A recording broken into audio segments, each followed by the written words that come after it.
Que me acompañen esta tarde, por favor, en sus Biblias, al libro de Eclesiastés, capítulo 9. Eclesiastés, capítulo 9.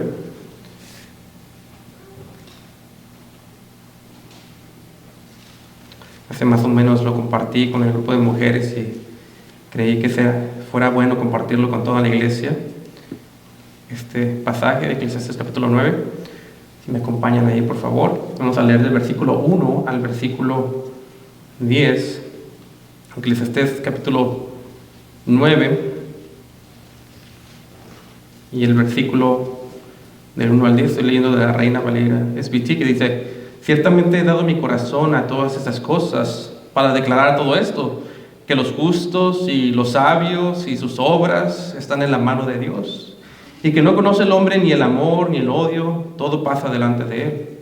Todo acontece de la misma manera a todos. Un mismo acontecimiento ocurre al justo y al impío, al bueno y al limpio y al no limpio, al que sacrifica y al que no sacrifica, como al bueno así al que peca, al que jura como al que teme el juramento.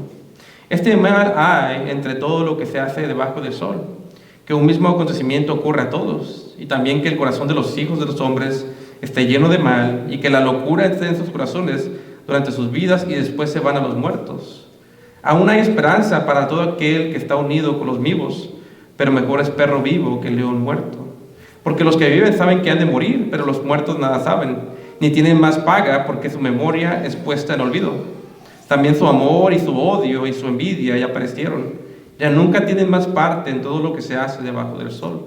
Anda, come tu pan con gozo y bebe tu vino con alegre corazón, porque tus obras ya son agradables a Dios. En todo tiempo sean blancos tus vestidos, y no falte un ungüento sobre tu cabeza. Cosas de la vida con la mujer que amas, todos los días de la vida de tu vanidad que Él te ha dado debajo del sol. Todos los días de tu vanidad, porque esta es tu parte en la vida y en tu trabajo con que te afanas debajo del sol. Todo lo que venga a mano para hacer, hazlo según tus fuerzas, porque en el sepulcro a donde tú vas no hay obra, ni propósito, ni conocimiento, ni sabiduría. Vayamos al Señor en una palabra de oración. Señor, esta tarde te pedimos que nos ayudes a meditar sobre esta vida debajo del sol y cómo has creado al hombre para glorificarte, pero también para gozar o disfrutar de ti para siempre. Háblanos. Ayúdanos a deleitarnos en aquella cruz de Jesús. En el nombre de Jesús. Amén. Pueden tomar asiento. Cuando nosotros como cristianos leemos la Biblia, usualmente dividimos los temas de la Biblia en lo que llamamos teologías para entender mejor las Escrituras. Por ejemplo, tenemos una teología sobre el hombre, su diseño y su propósito. Tenemos una teología sobre Cristo. Tenemos una teología sobre Dios, tenemos una teología sobre el Espíritu Santo, tenemos una teología sobre la salvación, tenemos una teología sobre la iglesia, tenemos una teología sobre los ángeles, una teología sobre el pecado, tenemos una teología sobre el futuro y los eventos finales, pero muy pocas veces tenemos una teología o un entendimiento de lo que la Biblia dice sobre cómo disfrutar la vida. Por lo tanto, esta tarde me gustaría hablar de la importancia de tener una teología sobre disfrutar la vida. El título del sermón es Una teología sobre disfrutar la vida. Y si nota conmigo, Eclesiastés capítulo 9, versículo 1, dice: ciertamente he dado mi corazón a todas estas cosas para declarar todo esto. Y lo primero que quiero que notemos es quién es el autor de Eclesiastés, quien nos está declarando estas verdades. Y a través de la historia de la iglesia, la mayoría ha identificado al autor de Eclesiastés como Salomón.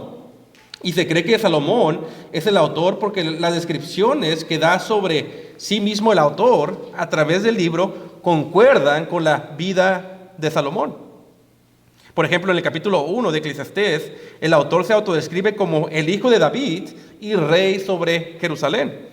Algo que es cierto de Salomón. Y además se nos dice que como rey, él llegó a tener sabiduría y riquezas como ningún otro rey en Jerusalén. Algo que también es cierto de Salomón. Ahora, ¿qué tiene de importante que Salomón sea el autor de este libro? Bueno, el saber que Salomón escribió el libro nos ayuda a tener un entendimiento mejor del libro. Pues todo el libro de Eclesiastés es sobre Salomón haciendo un experimento con su vida para descubrir cuál es el propósito de la vida. Y una vez más, es importante entender que Salomón hace este experimento siendo un rey en Jerusalén, teniendo recursos humanamente hablando ilimitados y con una sabiduría como ningún otro rey antes o después de él.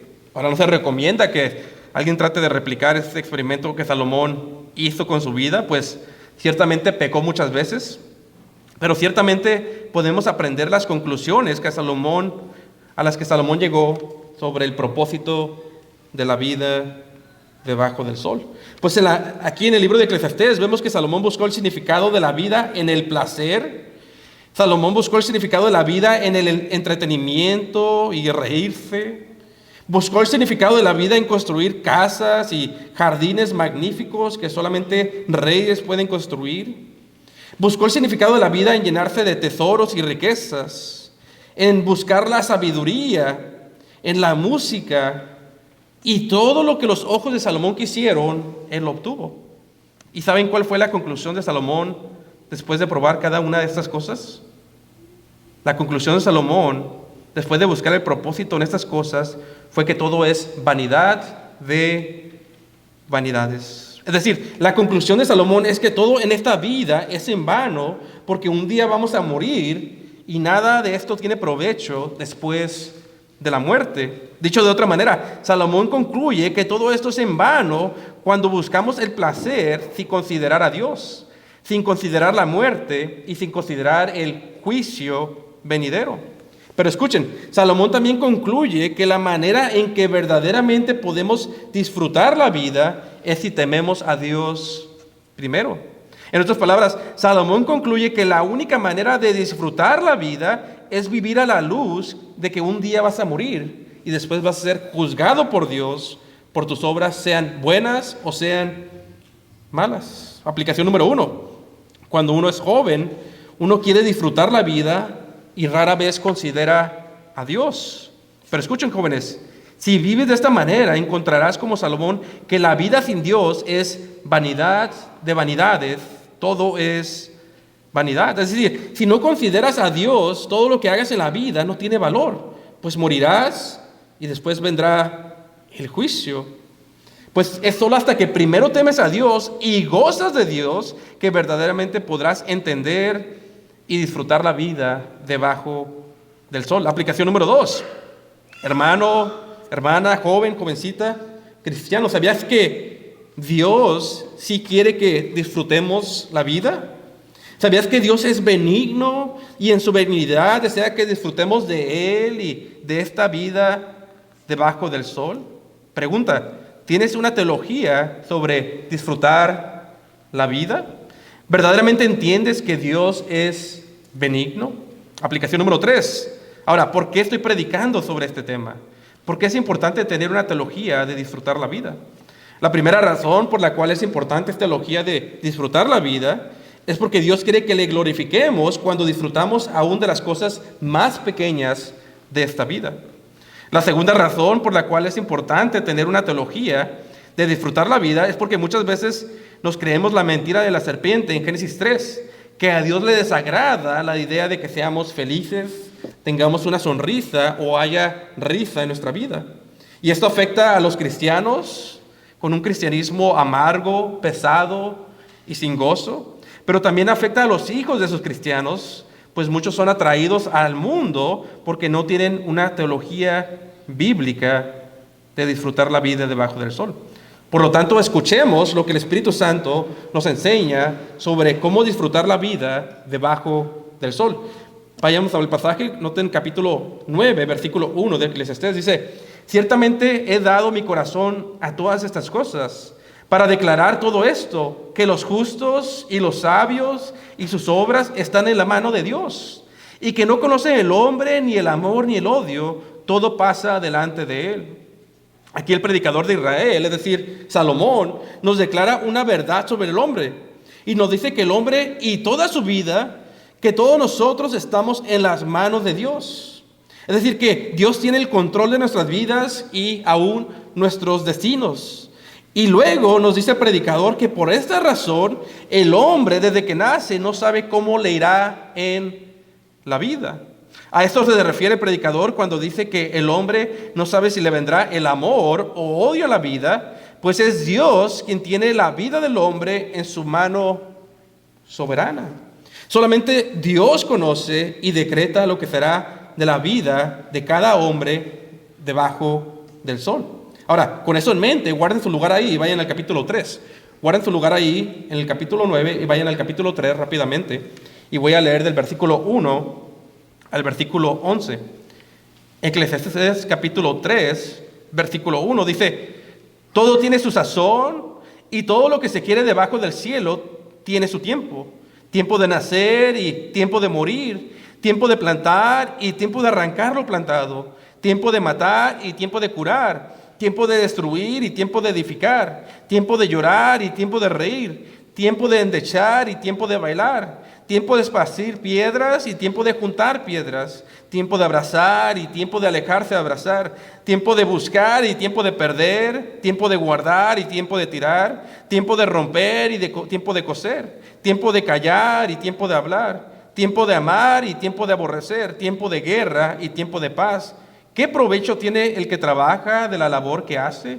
Yo he visto la tarea que Dios ha dado a los hijos de los hombres para que se ocupen en ella. Todo lo hizo hermoso en su tiempo. Ahora, muchos cuando leemos este pasaje creemos que simplemente significa que hay un tiempo para todo y que debemos de buscar el tiempo más conveniente para nosotros, para hacer algo. Pero eso no es el punto del pasaje. Lo que el capítulo 3 está enseñando es que de la mano soberana de Dios proceden los tiempos del hombre. Es decir, lo que en verdad significa este pasaje es que Dios en su soberanía es quien decreta, o por decirlo así, quien predestina lo que le sucede al hombre debajo del sol. Y cuando es Dios quien decide cuando es tiempo de nacer para este hombre o tiempo para morir para este otro hombre. Cuando es tiempo de plantar y de arrancar lo plantado. Es Dios quien decide cuando es tiempo de reír, cuando es tiempo de hablar. Es Dios quien decide cuando es tiempo de amar y de aborrecer. Es Dios quien decide cuando es tiempo de guerra y tiempo de paz. Pero todos estos tiempos o circunstancias de la vida vienen de una mano soberana, la mano soberana de Dios. Y el hombre no sabe lo que le espera en la vida, como vemos en el capítulo 9. Y lo mejor que puede hacer un hombre es sincronizarse con los tiempos de Dios. Ahora, regresen al capítulo 9 y noten el versículo 1. Regresen al capítulo 9 y noten el versículo 1. Dice: ciertamente he dado mi corazón a todas estas cosas para declarar todo esto, que los justos y los sabios y sus obras están en la mano de Dios, y que no conoce el hombre ni el amor ni el odio, todo pasa delante de él. Así que una vez más, aquí vemos que Dios es soberano y el hombre no sabe cómo le irá en la vida. Y la realidad es que todo hombre experimentará ambas cosas, el amor y el odio, que es una manera de decir buenas experiencias y malas experiencias, porque vivimos en un mundo caído. Pero al final del día es Dios que decide cuántas experiencias tendrás de amor o de odio, de cosas buenas y de cosas malas. Ahora noten el versículo 2. Todo acontece de la misma manera a todos. Un mismo acontecimiento ocurre al justo y al impío, al bueno y al limpio y al no limpio, al que sacrifica y al que no sacrifica, como al bueno así al que peca, al que jura como al que teme el juramento.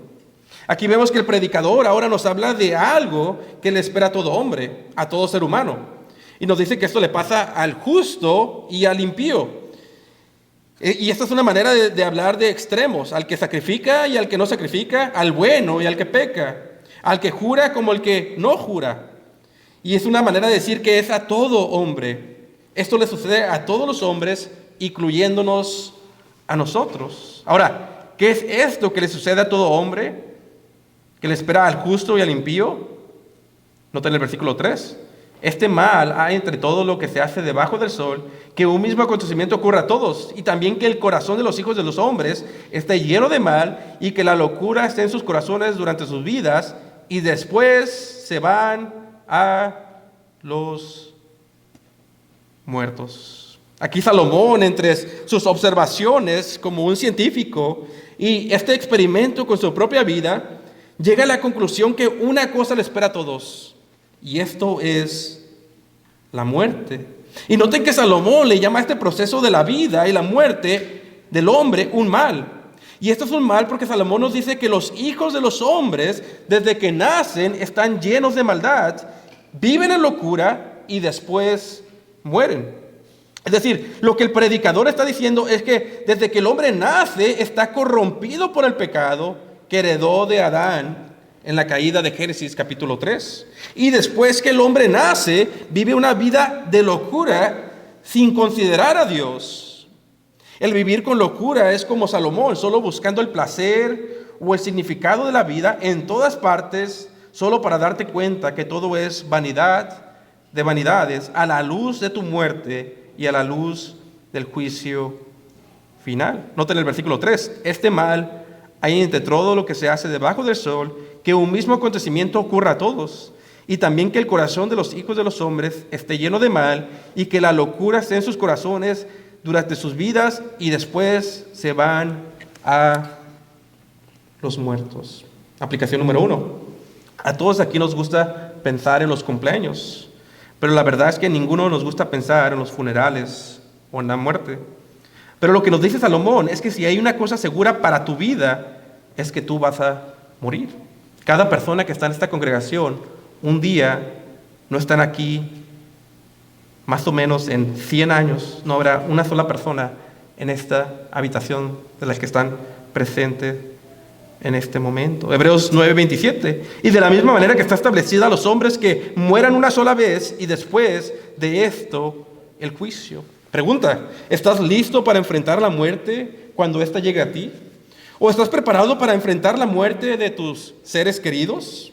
¿Tienes un entendimiento bíblico sobre la muerte y la esperanza que hay después de la muerte para el cristiano? Aplicación número 2. Ahora, quiero que pienses que cada día que vives es como si tuvieras un calendario y en ese calendario le arrancas un día cada vez que pasa ese día. Y si vives el promedio de vida, que según la Biblia son 70 años, imagínate que tienes 25,550 días para vivir en este calendario. Y si ahorita tienes 25 años, te quedan más o menos 16,000 días en tu calendario. Si tienes 35 años, te quedan 12,000 días, ya estás a la mitad de tu calendario. Si tienes 45 años, te quedan 9,000 días. Si tienes 60 años, te quedan 3,000 días más o menos. Aplicación número 3. Hace años atrás encontré una ilustración de un comentarista llamado Dr. Constable, y él comparte esta ilustración donde pone la vida del ser humano en un reloj de 24 horas. Y la idea es que tu vida se acaba cuando llegan las 12. Y el Dr. Constable saca los siguientes datos. Dice que si tienes 15 años, para ti son las 10:25 de la mañana. Si tienes 25 años, para ti son las 12:42 de la tarde. Y recuerden, cuando llega a las 2 otra vez, se acaba la vida. Si tienes 35 años, ya son las 3 de la tarde para ti. Si tienes 45 años, son las 5:16 de la tarde. Si tienes 55 años, son las 7:34 de la noche. Si tienes 65 años, son las 9:55 de la noche. Si tienes 70 años, son las 11 de la noche. ¿Qué harás cuando el reloj llegue a medianoche? ¿Qué harás con el poco tiempo que tienes de vivir en este mundo? ¿Cómo vivirás y cómo morirás? Les compartía, cuando compartí esta predicación con las hermanas de la iglesia, les comentaba que la primera vez que di esta ilustración hace años atrás, habían 2 ancianitos sentados en la iglesia, que eran miembros de la iglesia. Y para ellos ya eran las 11 de la noche. Y recuerdo cuando les dije esta ilustración del reloj, sus ojos se hicieron grandes. Y les mencionaba a las hermanas que esta ilustración es tan real porque me parece que ambos, por lo menos uno de ellos, ya no vive. Para ellos ya dio las 12 de la noche en este reloj. ¿Cuánto tiempo te queda de vida? ¿Y qué harás en el breve tiempo que te queda? ¿Cómo vivirás a la luz de que un día morirás? ¿Y cómo está tu relación con el Dios que te juzgará en el día después de la muerte? Aplicación número 4. Hay un versículo en Eclesiastés que antes no entendía, o más bien no quería entender, porque me hacía pensar en la muerte. Escuchen cómo dice Eclesiastés capítulo 7, versículo 2. Dice, mejor es ir a la casa de luto, o sea, a un funeral, que ir a la casa del banquete, una fiesta, porque aquello es el fin de todos los hombres, y el que vive lo pondrá en su corazón. En otras palabras, es mejor ir a un funeral que a una fiesta, dice el predicador de Israel. ¿Por qué? ¿Por qué habla tanto de la muerte el predicador de Israel? ¿Por qué diría que es mejor ir a un funeral que a una fiesta? Y aquí está la razón. Lo que nos dice el predicador es que hay sabiduría en vivir a la luz de tu muerte. Porque la muerte un día nos llegará a todos. ¿Quieres vivir una vida sabia? Vive la luz de tu funeral. Vive la luz de que un día morirás. Y después de esto viene el juicio.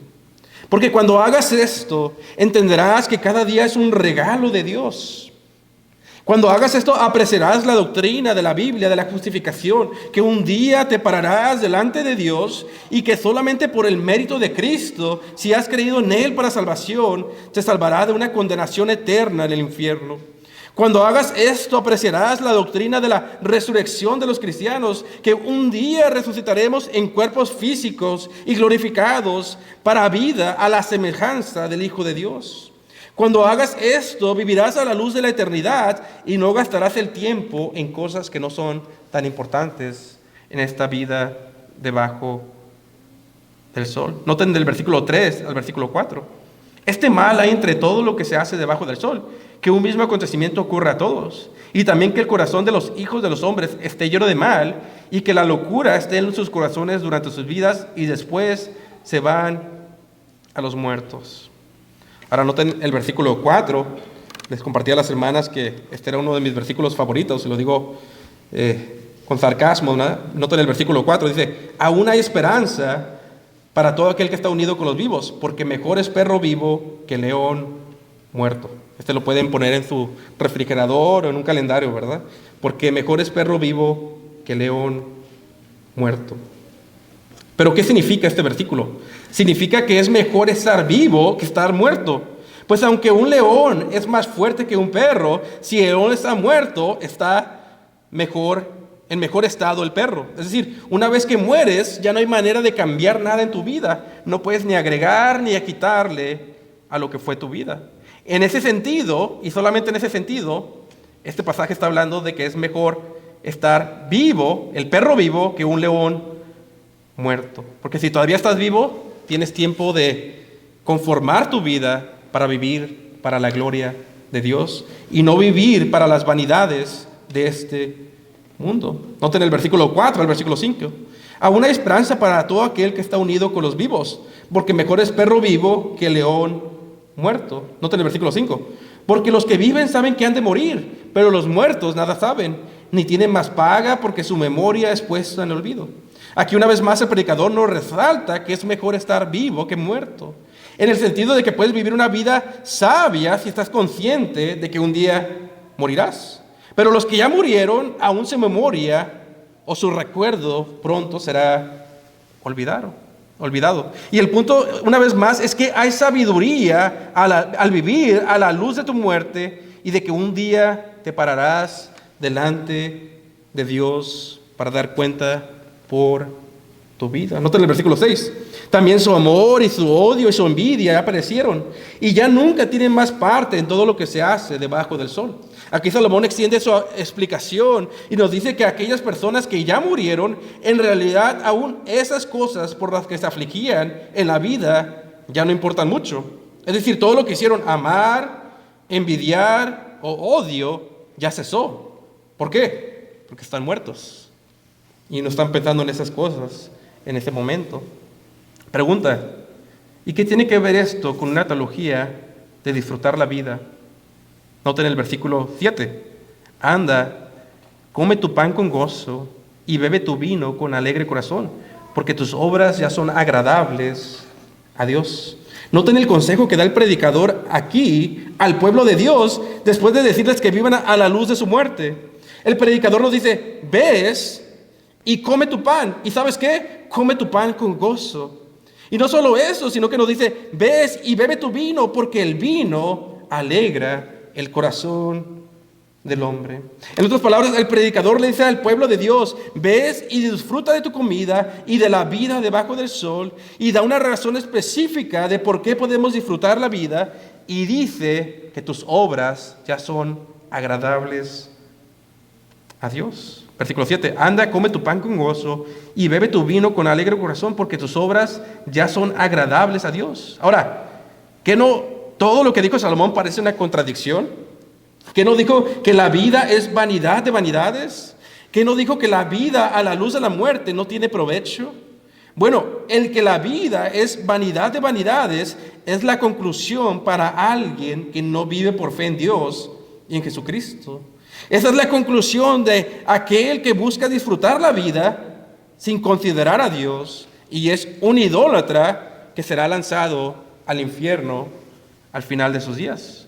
Pues el idólatra viola el primer mandamiento, pone a otros dioses con D chica antes del Dios de la Biblia.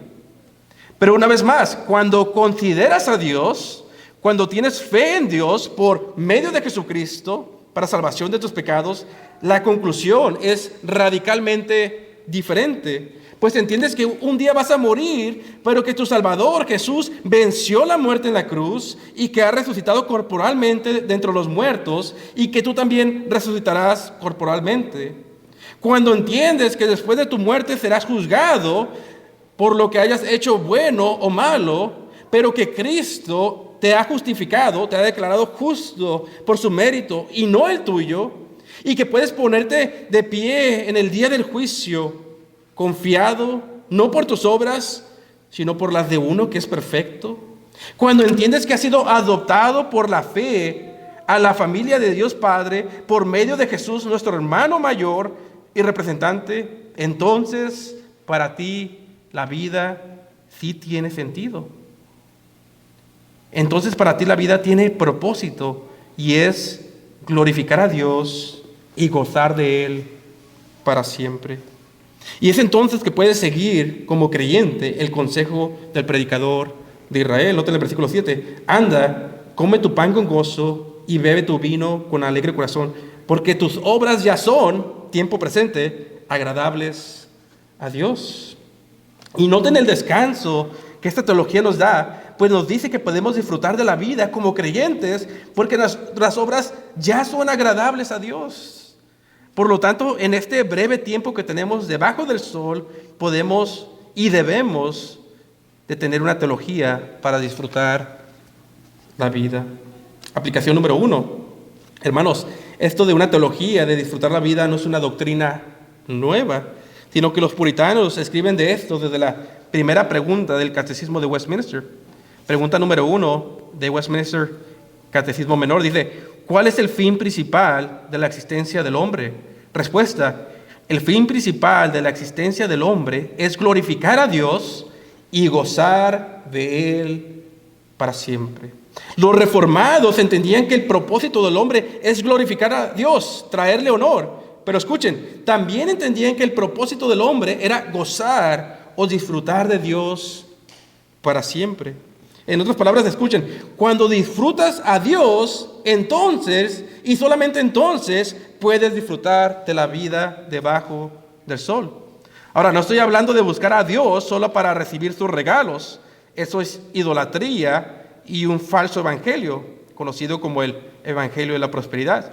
Sino que lo que digo es que al buscar a Dios primero, en un genuino deseo de buscarlo a Él por medio de la fe, uno entonces como consecuencia disfruta de Dios y a la vez de la vida debajo del sol.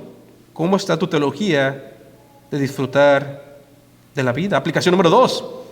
Desde el jardín del Edén, en Génesis, vemos la benignidad de Dios al dejar que el hombre se goce en Dios y disfrute de Él en esta vida debajo del sol. Vemos, por ejemplo, que Dios casó al hombre cuando él estaba solo. Dios dejó al hombre disfrutar de una compañía íntima al casarlo con Eva para que no estuviera. Y en aplicación, cada vez que llegas del trabajo y te abrazan tu esposa e hijos, estás probando la benignidad de Dios. Y no solamente eso, sino que en Génesis Dios le dijo al hombre que se multiplicara, que tuviera hijos y llenara la tierra. Dios dejó a Adán disfrutar de las bendiciones del pacto matrimonial. Vemos que Dios dejó al hombre comer y disfrutar el fruto de todo árbol excepto de uno. Y nosotros cada vez que probamos algo salado, algo dulce, algo agrio, cuando tomamos una taza de café, es por la benignidad de Dios que nos deja disfrutar y saborear nuestro pan. Vemos que Dios puso al hombre en un jardín que parecía un paraíso, donde había oro y piedras preciosas. Y cada vez que veas cosas hermosas, flores, una rosa en un jardín, la naturaleza, joyas preciosas, arte, Dios en su benignidad te deja disfrutar de la belleza de su creación artística. Dios es benigno, hermanos, y solamente el cristiano puede verdaderamente apreciar y disfrutar de esta vida debajo del sol al darle gloria a Dios por estas cosas. Aplicación número 3. Como ya mencioné, muchos creen que Dios no quiere que el hombre disfrute de la vida debajo del sol. Pero aún las cosas que Dios nos prohíbe es para su gloria y para nuestro bien. Por ejemplo, Dios permitió que Adán y Eva disfrutaran de todo árbol en el Edén, excepto de un árbol, porque les dijo que ciertamente morirían. Pero Eva le creyó a la serpiente y creyó que Dios no quería que disfrutara de la vida y comió del árbol. ¿Y qué sucedió? La caída del hombre, la muerte física y eterna, la conciencia aterrorizada por el pecado y quebraron su relación con el Dios de pacto. Vemos lo mismo en David.